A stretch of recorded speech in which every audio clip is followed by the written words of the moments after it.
Antennas और propagation के बारे में बात करेंगे आज। एक एंटीना जो है वो इलेक्ट्रिकल कंडक्टर है या सिस्टम ऑफ कंडक्टर्स है, जहां पर आप ट्रांसमिट करते हैं, ट्रांसमिशन मतलब रेडिएट करते हैं इलेक्ट्रोमैग्नेटिक एनर्जी स्पेस में, या रिसेप्शन करते हैं यानी कि जो आपने रेडिएट की है इलेक्ट्रोमैग्नेटिक एनर्जी वो कलेक्ट करते हैं स्पेस से। तो अगर टू वे कम्युनिकेशन अगर आप कह रहे हैं तो सेम एंटीना आप ट्रांसमिशन और रिसेप्शन दोनों के लिए उपयोग कर सकते हैं। कुछ रेडिएशन पैटर्न होते हैं, जैसे रेडिएशन पैटर्न, इसका ग्राफिकल रिप्रेजेंटेशन यदि रेडिएशन प्रॉपर्टीज का किया जाए किसी एंटीना का तो उसे हम रेडिएशन पैटर्न कहते हैं। तो इसको 2 डायमेंशनल क्रॉस सेक्शन में डिपिक्ट किया जाता है। इसी तरीके से बीम विड्थ होती है आपकी, या फिर आप कह सकते हैं हाफ पावर बीम विड्थ। ये आपका जो एंटीना है इसकी डायरेक्टिविटी बताता है, डायरेक्टिविटी। और रिसेप्शन पैटर्न है जो भी मैंने आपको बताया। अगर वो आप रिसीविंग एंटीना के बारे में बोले तो उसे हम रिसेप्शन पैटर्न कहते हैं। Receiving antennas equivalent to radiation pattern. कितने टाइप का एंटीनास होते हैं? स्पेशली 3 टाइप के होते हैं। एक तो आइसोट्रोपिक है, जिसे हम आइडियलाइज कहते हैं। ये क्या करता है कि हर डायरेक्शन में इक्वल पावर रेडिएट करता है। डायपोल एंटीना अगर हम कहेंगे तो उसमें आपका हाफ वेव डायपोल एंटीना आ जाता है, क्वार्टर वेव वर्टिकल एंटीना आ जाते हैं। ये हाफ वेव डायपोल एंटीना को हम हर्ट्ज एंटीना भी कहते हैं, और क्वार्टर वेव वर्टिकल एंटीना को मार्कोनी एंटीना भी कहते हैं। आपने देखा होगा जो जहाँ पर रेडियो आपका प्रोपगेशन हो रहा होता है, या फिर रेडियो स्टेशन है या टीवी स्टेशन है, वो उनके एंटेनास कैसे होते हैं, या फिर आपके मोबाइल कम्युनिकेशन, जैसे आपके घर के आसपास कोई टावर होगा उसके जो एंटेना कैसे होते हैं। तो आप उसे समझिए कि अलग अलग टाइप के एंटेनास हैं हमारे पास।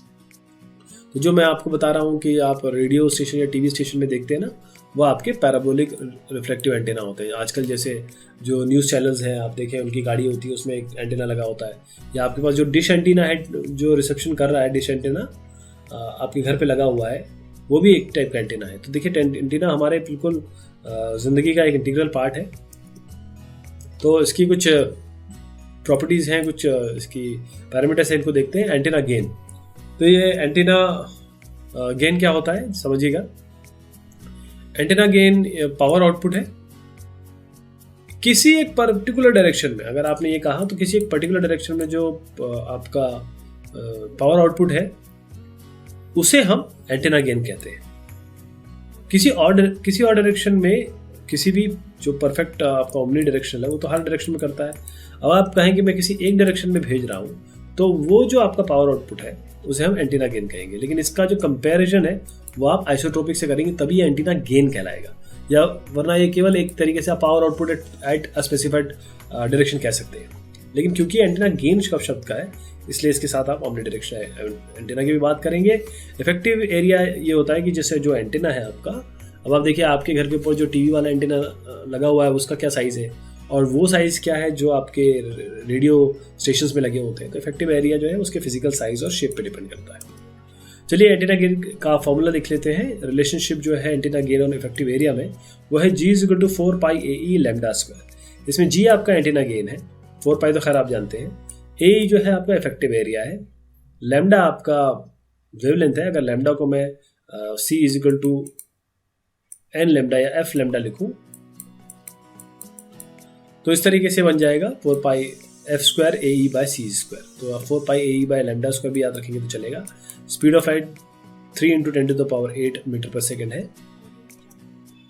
प्रोपोगेशन के 3 मोड होते हैं, एक ग्राउंड वेव प्रोपोगेशन, एक स्काई वेव प्रोपोगेशन, एक लाइन ऑफ साइट प्रोपोगेशन है। ग्राउंड वेव यानी कि आपने जो ये कंटूर है अर्थ का जो एक तरीके से धरातल है उसके करीब कम्युनिकेशन होता है, वहाँ सिग्नल प्रोपोगेशन होता है। तो ये कंटूर फॉलो करता है अर्थ का और काफ़ी अच्छे डिस्टेंसेस तक आप जा सकते हैं। जो फ्रिक्वेंसीज है वो 2 मेगाहर्ट्ज तक जा सकता है, जैसे आपका AM radio. Sky wave propagation की बात करें, देखिए आयोनोस्फीयर तक चलेगा, ट्रांसमिशन यहाँ से हो रहा है, बहुत ज़बरदस्त पावर चाहिए होती है इसके लिए। आप आयोनोस्फीयर में भेज रहे हैं और ये मल्टीपल पाथ से भी आपके पास आ सकता है, डायरेक्ट भी आ सकता है, ऐसे भी आ सकता है। लेकिन थोड़ा मुश्किल है अगर डिस्टेंस ज़्यादा होगा, लेकिन ये तरीका है आपका। तो आप किसी भी एक ग्लोब के एक एंड से दूसरे एंड में आराम से भेज सकते हैं स्काई वेव प्रोपोगेशन को लेके। तो जो सिग्नल है वो आयोनाइज्ड लेयर जो होती है ऊपर आयोनोस्फीयर में, वहाँ से लौट के आता है और कई हॉप्स, जैसे मैं बता रहा हूँ 1 2 3 हॉप्स में पहुँच रहा है, तो कई हॉप्स में वापस पहुँच सकता है। और जो रिफ्लेक्शन जो होता है इसमें, वो रिफ्लेक्शन का ही कॉज होता है। Reflection effect cause by refraction, refraction के कारण ही रिफ्लेक्शन इफेक्ट हो रहा है इसमें, देखिए इसलिए रिफ्लेक्शन हो रहा है। जैसे आपका एमेच्योर रेडियो है, सीबी रेडियो है, सब इसी में आता है। आप लाइन ऑफ प्रोपोगेशन देखेंगे तो देखिए, आप जैसे मैं आपको देख रहा हूँ तो आपको भी मुझे दिखना चाहिए, तो हम लोग एक दूसरे को आंखों में देख रहे हैं, वो उसी टाइप का अगर एक कम्युनिकेशन आप सोचें तो लाइन ऑफ साइट है, इसको ये दिखना चाहिए। ऐसे नहीं, देखिए बात क्या है ना, इसके ऑन्डुलेशंस तो बहुत आते हैं बीच में, लेकिन बात यह है कि कम्युनिकेशन यहाँ से यहाँ तक हो रहा है कि नहीं हो रहा है। If this is seeing technically, यानी कम्युनिकेशन वाइज वो उसको देख रहा है कि नहीं देख रहा है, अगर देख रहा है तो सिग्नल प्रोपोगेशन हो जाएगा। लाइन ऑफ साइट प्रोपोगेशन जो होता है उसमें जो ट्रांसमिटिंग और रिसीविंग एंटीना है वो इतने इस दूरी पे होना चाहिए कि वो लाइन ऑफ साइट पे हो। जैसे आपका सैटेलाइट कम्युनिकेशन है और ग्राउंड कम्युनिकेशन है। सैटेलाइट कम्युनिकेशन 30 मेगाहर्ट्ज जो है, अगर इसके ऊपर जाएंगे आप तो आयोनोस्फीयर उसे कर ही नहीं सकता, रिफ्लेक्ट ही नहीं करेगा, तो आपको सैटेलाइट कम्युनिकेशन में जाना पड़ेगा। ग्राउंड कम्युनिकेशन की बात करेंगे कि तो एंटीना जो है किसी इफेक्टिव लाइन ऑफ साइट में, क्योंकि रिफ्रैक्शन के कारण, इसलिए आपको एंटीना जो है एक दूरी पे चाहिए ताकि बातचीत हो सके। ग्राउंड कम्युनिकेशन की भी ये बात होती है। रिफ्रैक्शन क्या होता है, ये एक बहुत इंपॉर्टेंट एस्पेक्ट है। बेंडिंग, क्योंकि रिफ्रैक्शन कब होता है, जब एक रिफ्रैक्टिव इंडेक्स से दूसरे रिफ्रैक्टिव इंडेक्स में, या फिर एक मीडियम से दूसरे मीडियम में आपकी जो माइक्रोवेव्स या फिर आपके इलेक्ट्रोमैग्नेटिक रेडिएशन जा रहे हैं, तो जो वेलोसिटी है इलेक्ट्रोमैग्नेटिक वेव की, वो डेंसिटी ऑफ द मीडियम पे डिपेंड करती है, जो उस मीडियम की डेंसिटी है। जैसी वेव मीडियम चेंज करेगी, स्पीड चेंज हो जाएगी, और बस वेव जो है वो उस मीडियम की बाउंड्री पे बेंड हो जाएगी, इसे हम रिफ्रैक्शन कहते हैं। लाइन ऑफ साइट की इक्वेशन देख लीजिएगा। ऑप्टिकल लाइन ऑफ साइट है D = 3.57 √h, और इसको हम इस तरीके से भी लिख सकते हैं अगर इफेक्टिव और रेडियो लाइन ऑफ साइट देखेंगे। ऑप्टिकल और लाइन ऑफ साइट ये हमारी आपकी, effective radio line of site है मतलब एक्चुअल कम्युनिकेशन की, जब 2 एंटीना लगे, तो हम इसको उपयोग करेंगे ज़्यादा। D = 3.57 √kh। इसमें D तो है ये डिस्टेंस बिटवीन एक एंटीना और हॉरिजन। एंटीना और हॉरिजन वही होता है जहाँ पर आपका धरातल और वो मिलता है स्काई, लेकिन यहाँ पर हॉरिजन की बात कुछ और होती है। H जो है आपका एंटीना हाइट होता है इसमें, और K एडजस्टमेंट फैक्टर है, अमूमन ये 4/3 लेते हैं, रूल ऑफ थंब है। तो मैक्सिमम डिस्टेंस अगर 2 एंटीनास के बीच में देखें, ये 2 एंटीना है आपके पास, और इसके बीच में अगर आप बात करें लाइन ऑफ साइट का LOS क्या होगा, तो आप 3.57 करिए √kh, तो आपको मैंने सिखाई √kh1 कर दीजिए, इसको जोड़ दीजिए √kh2 से। H1 हाइट पहले वक्त की हाइट हो जाएगी, और दूसरे की हाइट जो होगी हाइट ऑफ एंटीना 2 हो जाएगी, H1 H2।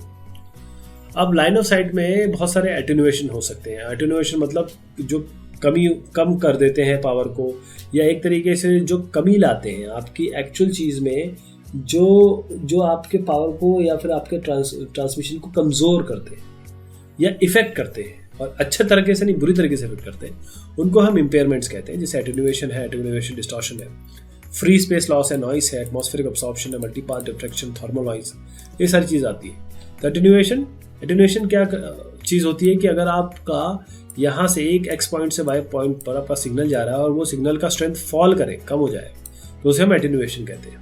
तो अगर अनगाइडेड मीडिया, जो कि हमारा वायरलेस मीडिया की बात हो रही है, उसमें बहुत सारे एटेन्यूएशन फैक्टर होते हैं, जैसे, और वो एटेन्यूएशन फैक्टर जो होता है वो गाइड करता है क्या चीज़। देखिए, रिसीव्ड सिग्नल इतना कम से कम उसमें स्ट्रेंथ होनी चाहिए कि जो रिसीवर है वो रिसीवर की सर्किटरी कम से कम इंटरप्रेट तो कर सके कि क्या आ रहा है, ठीक।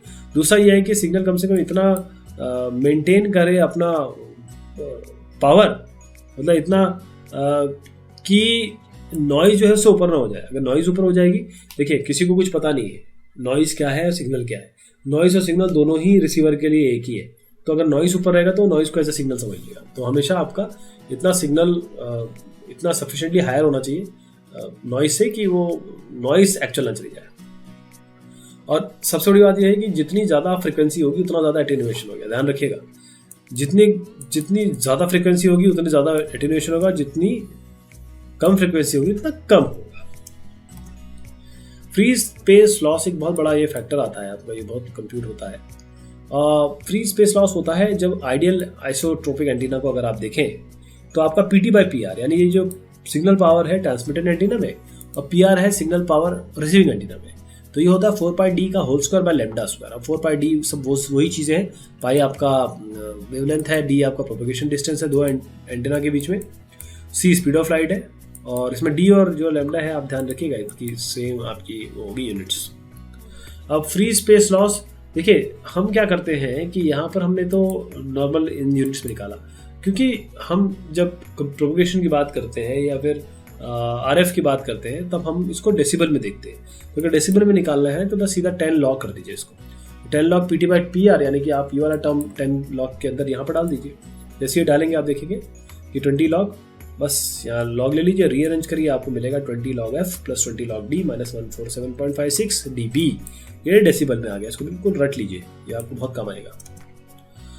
अगर आप जो फ्री स्पेस लॉस है, मतलब जो free space loss according for gain of other antennas देखेंगे तो तब क्या होगा, यानी कि आपके पास एक एंटीना है, ट्रांसमिटिंग एंटीना है, उसका गेन है, और रिसीविंग एंटीना है, उसका गेन है, तो यहाँ पर फ्री स्पेस लॉस क्या होगा, यहाँ पर देखिए यहाँ पर क्या है, यहाँ पर ये आइसोट्रोपिक एंटीना है ना, तो आइसोट्रोपिक एंटीना तो नहीं मिलेगा आपको, वहाँ पर ऐसे एंटीना मिलेंगे जहाँ पर सारी चीज़ें वो हो रही होंगी जो नेचुरल नॉर्मल कंडीशंस में हो रही होंगी, तो आइडियल कंडीशंस नहीं मिलेगी आपको। इस कंडीशन में आपको 4π² D² GR/GT लैम्डा स्क्वायर ये करना पड़ेगा, तो आपका अल्टीमेटली CD² F² AR/AT आ जाएगा। AR/AT आपका इफेक्टिव एरिया है, ये T जो है ट्रांसमिटिंग एंटीना का, AR जो है वो रिसीविंग एंटीना का।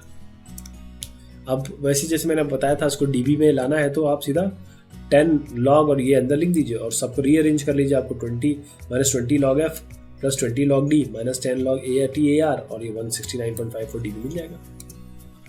कैटेगरीज ऑफ नॉइज समझिएगा, थर्मल नॉइज है, इंटरमॉड्यूलेशन नॉइज है, और क्रॉस टॉक है, इम्पल्स नॉइज है। अब थर्मल नॉइज क्या होती है, थर्मल नॉइज मतलब गर्मी वाली नॉइज। तो थर्मल नॉइज इलेक्ट्रॉन एजिटेट होते हैं, जैसे इलेक्ट्रॉन एजिटेट होते हैं आपका हीट प्रोड्यूस होती है। ये हर एक इलेक्ट्रॉनिक डिवाइस और ट्रांसमिशन मीडिया चाहे वो गाइडेड हो चाहे अनगाइडेड में हो गई होगा, तो इससे आप कभी भी निजात नहीं पा सकते, ये कैन नॉट बी एलिमिनेटेड। ये फंक्शन ऑफ टेम्परेचर है क्योंकि यहाँ पर हीटिंग हो रही है, और ख़ास तौर पे सैटेलाइट कम्युनिकेशन में बहुत सिग्निफिकेंट है ये। तो थर्मल नॉइज को निकालने के लिए आप N0 = KT, ये जो होता है वॉट्स पर हर्ट्ज से निकाला जाता है। तो कितना अमाउंट थर्मल नॉइज का मिलता है इन बैंडविड्थ ऑफ 1 हर्ट्ज, 1 हर्ट्ज में कितना मिलेगा किसी भी डिवाइस या कंडक्टर के लिए। तो N0 आपका नॉइज पावर डेंसिटी है और K आपका बोल्ट्जमैन कांस्टेंट है 1.3803 × 10⁻⁻23, और T तो टेम्परेचर है लेकिन ये केल्विन में है, ध्यान रखिएगा। अब नॉइज जो है वो तो फ्रीक्वेंसी से इंडिपेंडेंट है, और थर्मल नॉइज जो प्रेजेंट है इस किसी भी B हर्ट्ज में, किसी बैंडविड्थ B हर्ट्ज में, तो वो होता है N = KTB।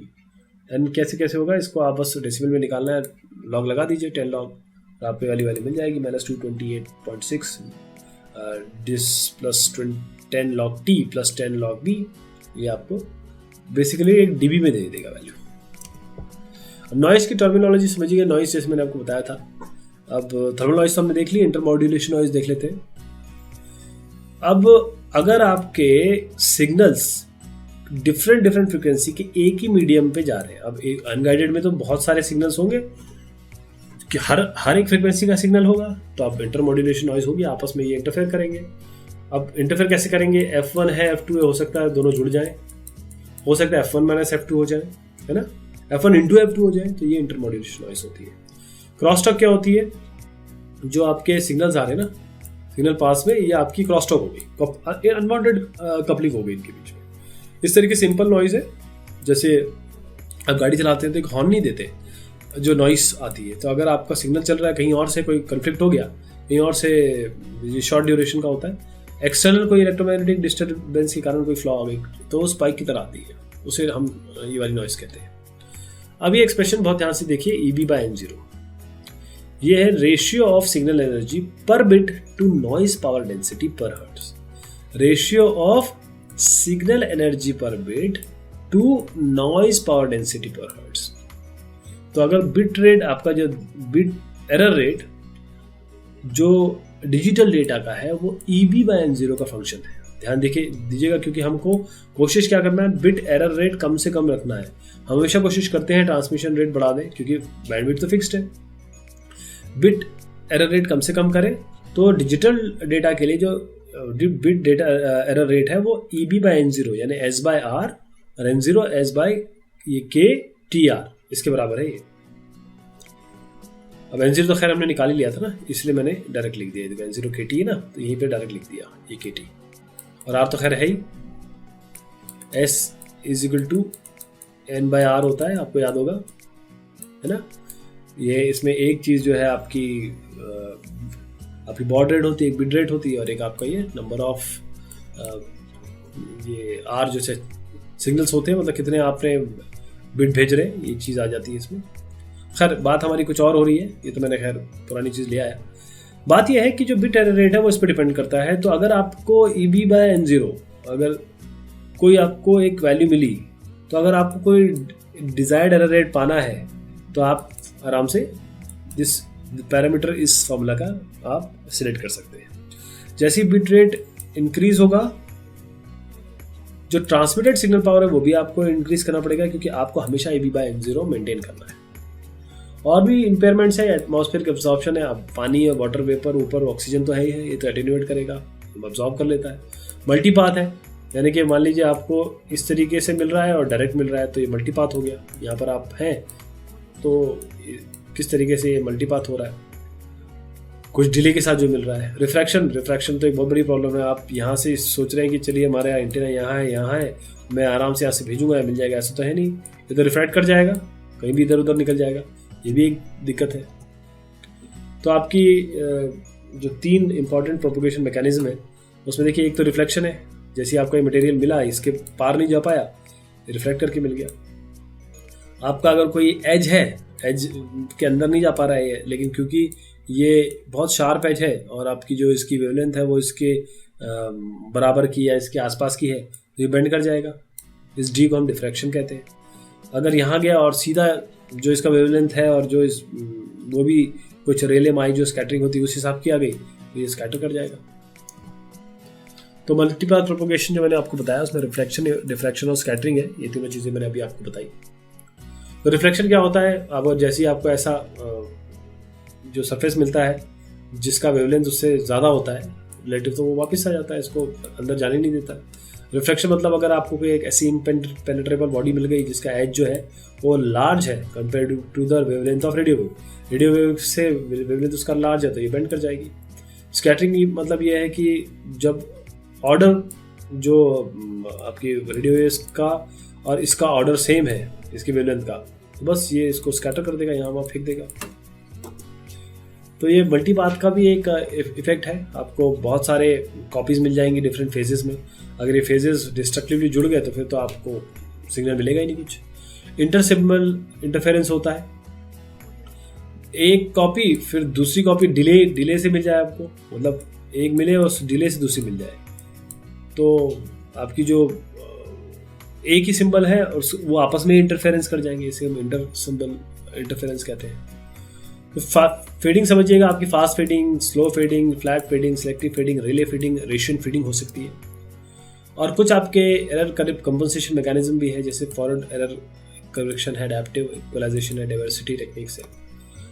अब फॉरवर्ड में क्या है कि जो ट्रांसमीटर है वो एरर कोड भेज देता है डेटा ब्लॉक के साथ, और रिसीवर इसको चेक करता है। अगर उसको वैसे का वैसे मिल गया जैसे आया है तब तो बोलता है कि नो एरर, नहीं आया तो वो एरर को ढूंढने की कोशिश करता है, करेक्ट करता है इसको। एडेप्टिव इक्वलाइजेशन जो होता है वो कहीं भी आप अप्लाई कर सकते हैं, चाहे वो एनालॉग हो डिजिटल हो। ये इंटर सिंबल इंटरफेरेंस को हटाने के लिए काम करता है। देखिए, it involves gathering disperse symbol energy back into its original time element. अब जो क्योंकि प्रॉब्लम तो इसकी इंटर सिंबल इंटरफेरेंस की इसलिए हो रही है कि डिले है, तो सिंबल सेम, लेकिन वो क्या हो रहा है, मतलब जो हम चाहते हैं वही सिंबल वही वेव्स आ रही है, लेकिन वो डिले से आ रही है। उन डिलो को दूर करना, इसीलिए यहाँ पर इस तरीके से कोशिश की जाती है कि वो डिले दूर हो जाए। जैसे लम्प्ड एनालॉग सर्किट्स है, sophisticated digital signal processing algorithm, वो सब हम यहाँ पर लगा सकते हैं।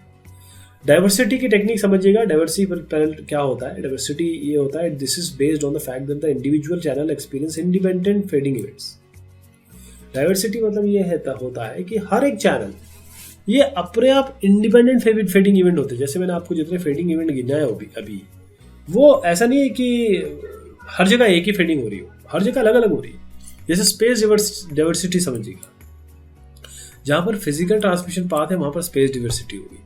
जहाँ पर मतलब जो actual path, actually physical space की बात हो रही है इसमें,